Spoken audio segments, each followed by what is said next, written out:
cultural mistakes here because of my ignorance. I've only just learned about this. It's a familiar history to you, so I won't repeat it that much, but I'll just...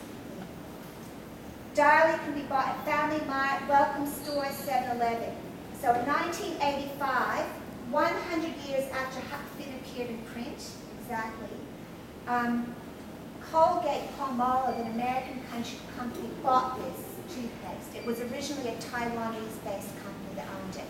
In 1985, Colgate bought it, and it probably says here, Colgate-Palmolive. That's what you can get in the store today, okay?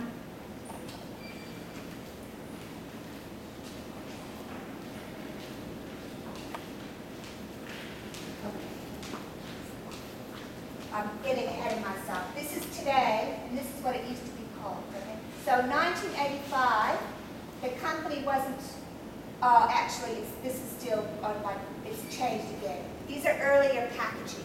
Okay? So at the time, the packaging featured a wide-eyed, smiling, dark-skinned, black male wearing a top hat, a monocle, and a bow tie. Can't see the monocle. A monocle usually is just one eyeglass piece, but I can't see it. Also, it has, beneath it, they had the Chinese character, which means black person. Okay. Sorry, darky was the original name. Now, darky is a derogatory term for black Americans. In the 19th century, if you use the word darky, you were talking about a slave. Oh, he's a darky. And in the 20th century, even though we had no slaves in America, you would still talk about black people as being darkies. And it's derogatory. It's a racist term these days. Darky. The image also refers to blackface. Now, I'll show you an image, especially this one. This is the older one. Because of the controversy, they had to change the packaging. But this is a photo of Al Jolson, and there's another irony to this. He's performing blackface. He's playing a part in a very famous film, 1927, called The Jazz Singer. And he sings old black slavery songs. He's singing songs that, harken back to slavery. You can see his lips look very white because he's painted himself in black. And sometimes you paint your hands black, but usually you put white gloves on. Okay. Now, blackface was still popular in the 1920s and 30s. In fact, racism in the States was almost more vicious then than it was during slavery. Okay.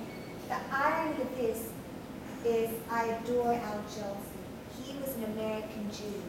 In 1927, if you were Jewish, you could not hold almost any position in office. All of our famous Jewish people got to Hollywood because in the arts, you could succeed. You could not succeed in politics. We still have not seen a Jewish president. Okay?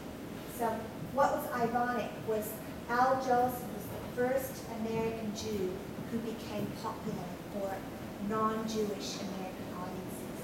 And he understood what it was to be the other, the colonized person.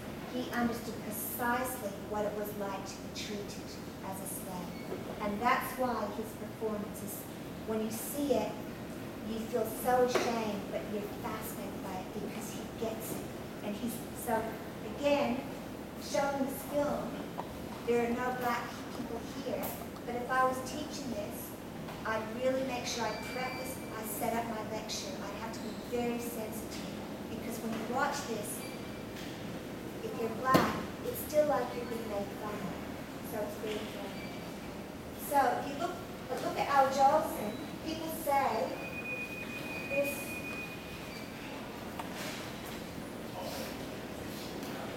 It's very similar. Like I've just ordered a book from New York, but one woman has argued that the image of his face was a deliberate copy of Al Jolson, but I've got to verify that. But certainly you can see it.